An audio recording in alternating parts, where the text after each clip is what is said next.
Cvjetići. Kače. Opala, neka ženka. Zvaćemo mi nju Dredovi. Ima cool dredove. Vodi ona svoju knjigicu, onome kidisu iz oni malo paprenih pepera, jeli? Ruči malo. Sidi ona prirodi lipo čita. Opala, neko nam drugi stiže. Još jedna ženka, pa puno ti ženka. Zvaćemo mi nju Topan. Očito sva imena su mi po kosicama, volim kosice.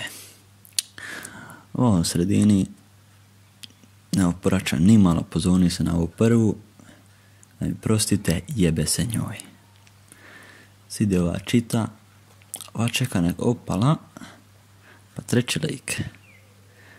Pa to je muškarac, začeo mi njega muški rod. Topan vadi nekakve papiriće, slaže ona to, a muški rod kopiranju, ima on svoj papirić.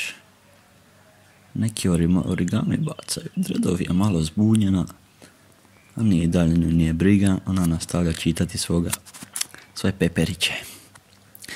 Muški rod malo kopira, malo baca pogleda, ovo je vamo Top Gun, da Top Gun. Mora i Top Gun, aj. Dredovići gleda zbunjeno svoju knjigicu.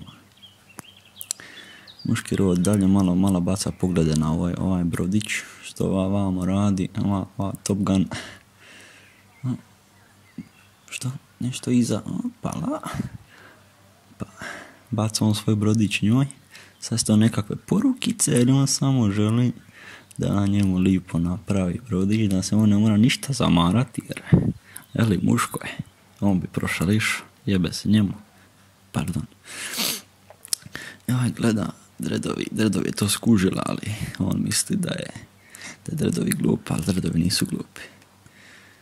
Kad sad ja sam rišao svoj brodić, Top Gun je gotova doslovno, a on iće njavo malo još popravi kada izgleda, kada sam nešto napravio, vamo, namo. Neće ništa napraviti na kraju, garant. Top Gun malo zoomina na svoj brodić, da mi vidimo kako je to ispano na kraju, jeli? Pa vidiš, to se flopiti, vamo, namo, ispada to lipo. I mislim da je muški rod je kompletno dosta napravio kapicu koja niti ne stoji, znači beskorisno. A Top Gun je mali lipi brodićeko. Dredov je jako ljut jer nije uspio svoju knjigu pročitati i punjuje.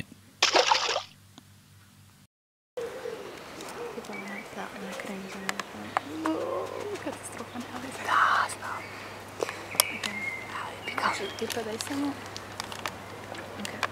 Dobro. Ja prvo nemam kapicu.